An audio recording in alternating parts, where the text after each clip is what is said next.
Selamat datang di Alur Donghua. Kali ini Mimin akan cerita novel The Crown, Emperor of Eternity. Sebelum mendengarkan, jangan lupa subscribe, like, komen, dan share ya, biar Mimin tambah semangat. Selamat mendengarkan. Melanjutkan episode sebelumnya, waktu berlalu dan 1 bulan lagi telah berlalu. Selama periode ini, Cukuang Seng masih seperti seorang biksu tua yang sedang bermeditasi. Duduk bersila tanpa bergerak sedikit pun. Dan di bawah pohon pencerahan itu, tubuhnya berada dalam kondisi yang sama. Matanya terpejam rapat, dan seberkas cahaya spiritual samar memancar dari tubuhnya. Dia percaya ketika bangun, segalanya akan berubah drastis.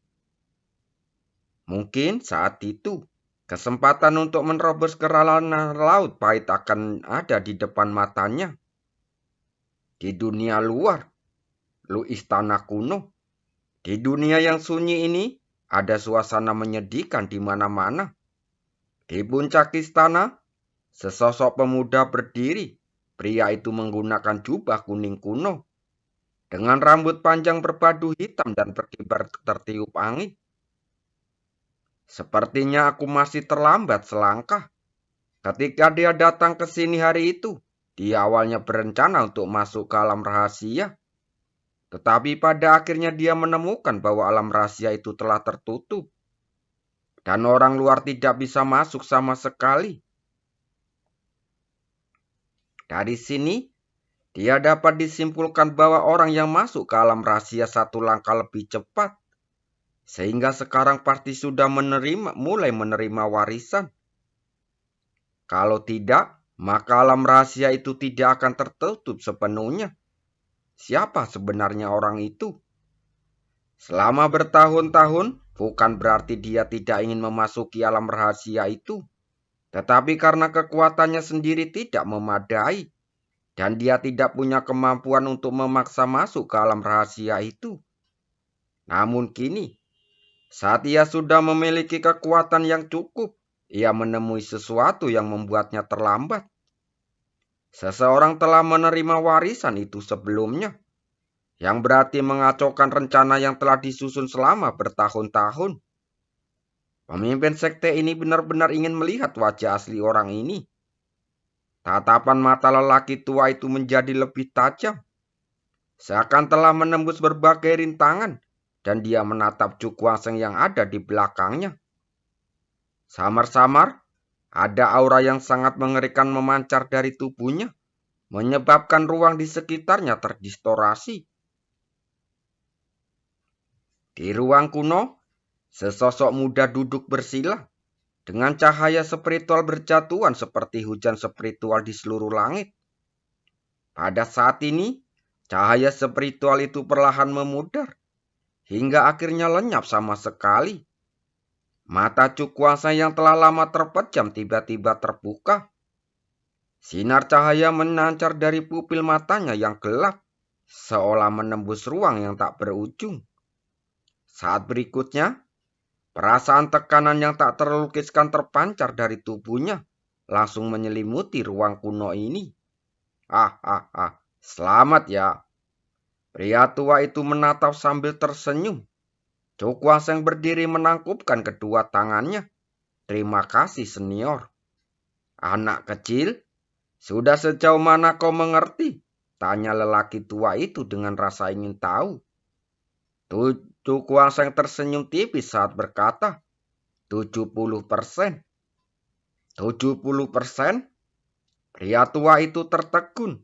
Lalu raut wajahnya tampak terkejut. Hanya dalam waktu kurang dari 2 bulan, anak ini telah menguasai 70% pengalaman kultivasi. Perlu Anda ketahui, ini adalah pemahaman seumur hidup yang ditinggalkan oleh banyak tokoh kuat dari sekte Tiansheng. Jumlah informasinya tak terbayangkan, tetapi bocah ini sebenarnya sudah memahami sebanyak 70%. Setelah keterkejutannya mereda, wajah lelaki tua itu dipenuhi dengan keheranan. Anak kecil, Tahukah kamu berapa paling tinggi yang bisa dipahami oleh para jenius dari sekte Tianzhen kita? Berapa? Chu Kuang-sheng menatap orang tua itu dengan penasaran. Karena sekte Tianzhen pernah menjadi penguasa benua suci. Tidak ada kekuatan yang mampu menandinginya. Bahkan beberapa kekuatan dari 9 surga pun mungkin lebih rendah darinya. Orang tua itu meliriknya, lalu tersenyum tipis. Kurang dari 30%. Dan itu pun membutuhkan waktu 1 tahun. Saat ia berbicara, hatinya dipenuhi rasa takjub. Bocah di depannya memiliki pemahaman yang luar biasa, sehingga membuatnya kagum. Mendengar ini, Chu Kuang-sheng menyentuh dagunya saat tersenyum. Sepertinya kemampuan pemahamannya memang cukup mengesankan. Seandainya aku bisa mencapai batasku, aku ingin sekali memahami semua pengalaman kultivasi ini. Gumamnya dalam hati dan dia sedikit merasa menyesal. Tapi kalau dipikir-pikir lagi, tidak ada yang sempurna di dunia ini. Sayang sekali. Tapi itu juga menambahkan kesan yang kurang menyenangkan. Terima kasih banyak atas kebaikan Anda, senior dan sekte Tianzhen. Saya akan berusaha sebaik mungkin untuk menyelesaikan kedua tugas itu, kata Chu Kuang-sheng sambil membungkuk. Itu hebat. Orang tua itu melambaikan tangannya. Kamu boleh pergi dari sini sekarang, karena sekte Tianzhen sudah mati. Alam rahasia ini juga harus dipisahkan dari dunia luar. Chu Kuang-sheng langsung terdiam, kemudian membungkuk. Hati-hati senior, aku pergi dulu. Setelah selesai berbicara, lelaki tua itu melambaikan lengan bajunya. Dan tubuhnya dengan cepat memudar, berangsur-angsur menghilang di ruang kuno ini. Anak kecil, jika kau membangun kembali sekte Tianzhen, kau akan dapat merasakan keberadaan alam rahasia dengan bantuan token itu. Lalu, aku akan membawa alam rahasia itu kembali ke sekte Tianzhen yang baru. Sebuah suara tua terdengar, dan Chu Kuang-sheng dengan cepat meninggalkan ruang kuno ini. Dunia luar. Chu Kuang-sheng yang tengah duduk bersila di bawah pohon pencerahan, tiba-tiba gemetar dan matanya yang tertutup rapat tiba-tiba terbuka. Dan seberkas cahaya cemerlang keluar dari matanya. Ia pun langsung berdiri. Dan gelombang kekuatan yang dahsyat menyapu keluar dari tubuhnya, menyebabkan gelombang besar di semua sisi danau. Tingkat ke-9 Rana Yin-yang. Chu Kuang-sheng mengepalkan tangannya erat-erat. Pengalaman kultivasi yang diperolehnya kali ini juga membantunya meningkatkan kekuatannya untuk menembus level kecil.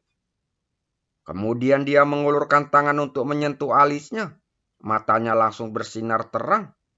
Sekarang, dia sudah memiliki cukup pengalaman untuk menerobos ke ranah Laut Pahit.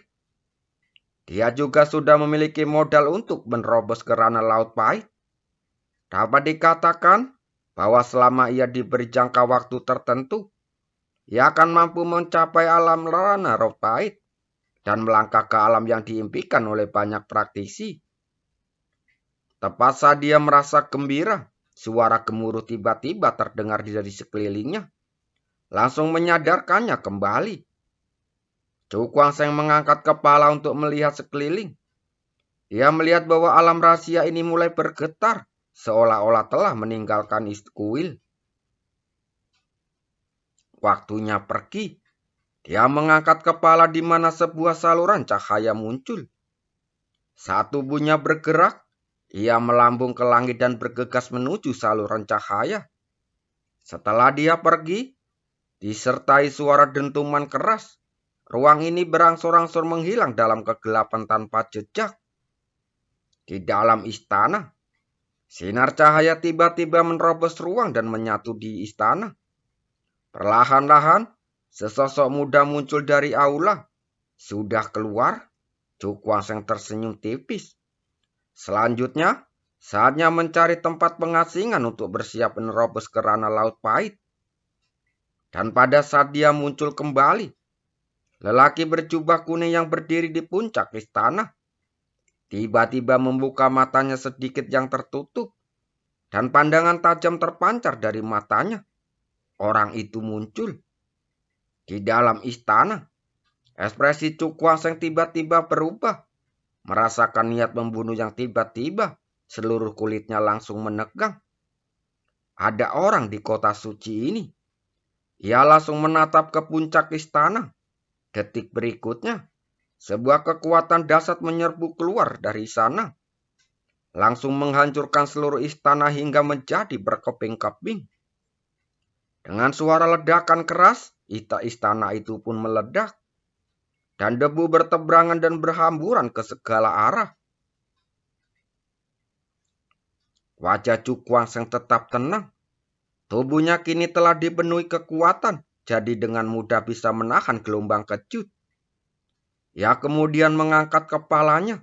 Pandangannya menembus debu tebal ke sosok di belakangnya. Kamu akhirnya muncul. Lelaki berjubah kuning itu melambaikan lengan bajunya, dan debu pun langsung terhamburan menampakkan langit yang cerah. Sedangkan sosok Cukwaseng sepenuhnya terekspos di hadapannya. Tatapan mata Cukwaseng tertuju pada lelaki di depannya. Sebuah perasaan bahaya yang kuat muncul dalam hatinya. Orang ini cukup menakutkan. Lelaki itu menatapnya dengan sedikit keterkejutan di matanya. Master Sekte ini tidak menyangka kalau seorang yang mendahului adalah seorang junior. Master Sekte ini. Hati Cukwaseng langsung terguncang dan matanya dipenuhi dengan konsentrasi. Mungkinkah orang ini pemimpin Sekte Tiansheng, Tian Shengsi? Dia menatap pria itu saat berbicara perlahan. Pria berjubah kuning itu terkejut lalu menatapnya. Matamu sungguh tajam. Kau benar-benar bisa mengenali Master Sekte ini. Tapi sekarang setelah kau mengenalinya, kau harus menyerahkan apa yang kau dapatkan di alam rahasia. Cukwaseng tampak tetap tenang. Dia melirik Tian Shengsi. Dengan statusmu, apa kau tidak tahu apa saja yang ada di alam rahasia ini? Mata Tian Shengsi langsung menyipit. Sepertinya kamu sudah tahu beberapa hal. Mantan tetua Sekte Tiansheng, tanya Cukwaseng sambil tersenyum tipis. Mendengar ini, Tian Shengsi menggelengkan kepala. Ekspresi dingin terpancar di wajahnya. Bajingan tua itu pasti meninggal saat dalam pengasingan. Kalau tidak, bagaimana mungkin ketua sekte ini membiarkanmu memimpin?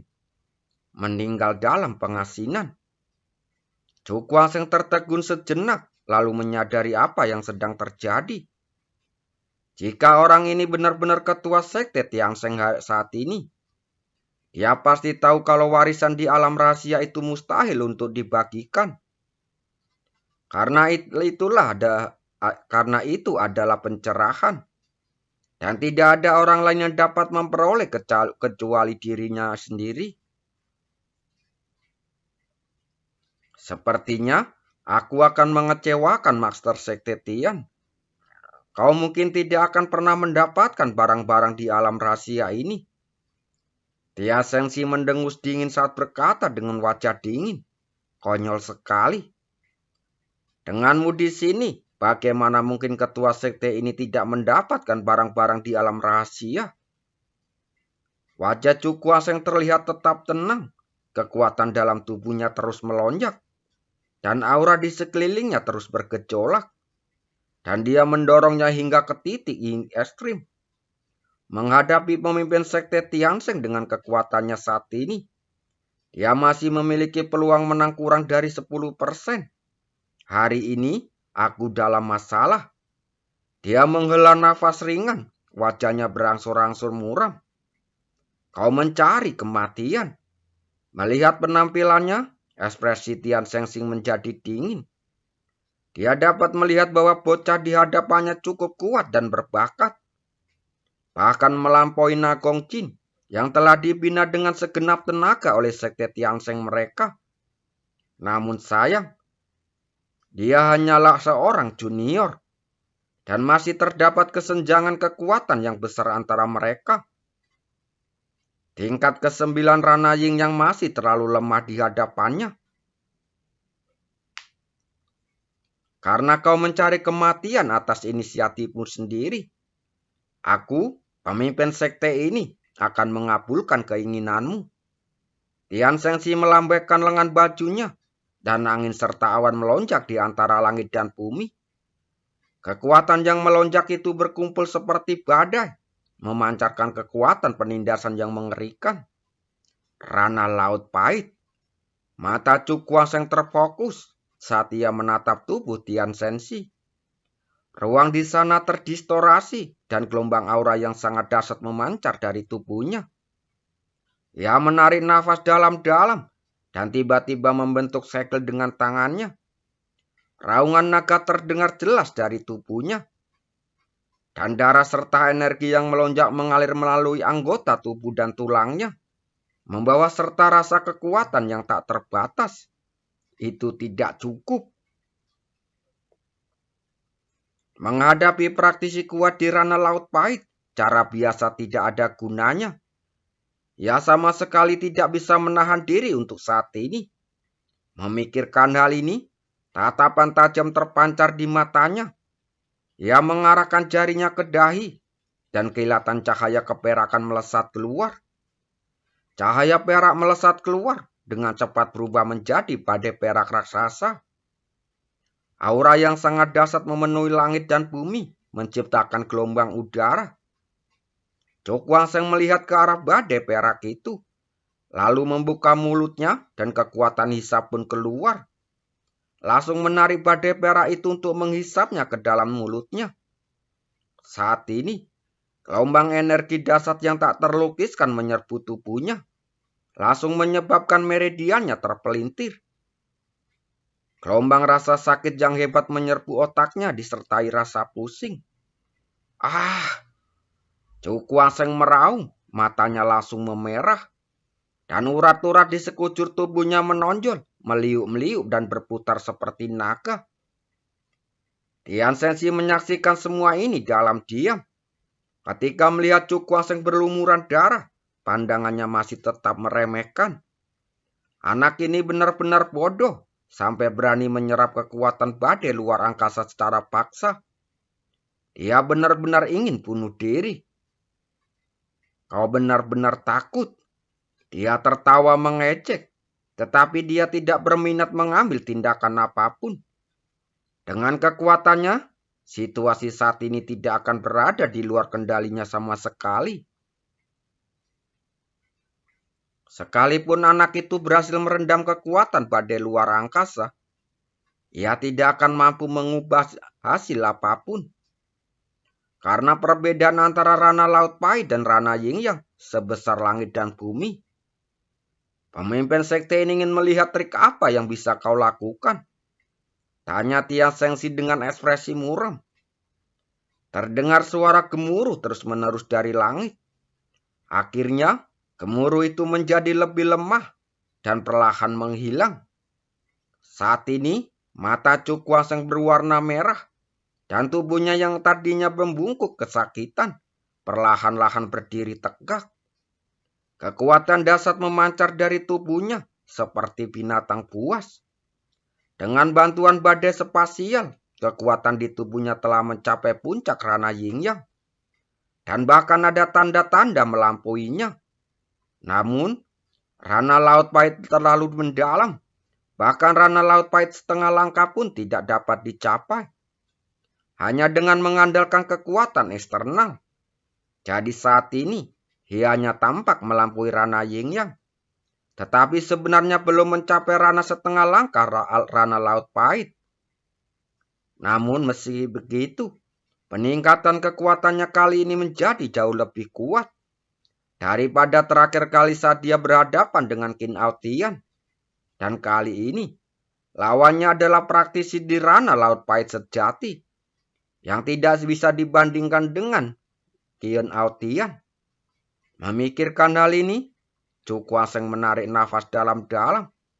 Ekspresinya berangsur-angsur menjadi sangat tajam, dan niat membunuh berangsur-angsur menyebar.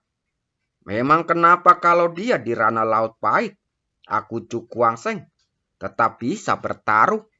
Terima kasih.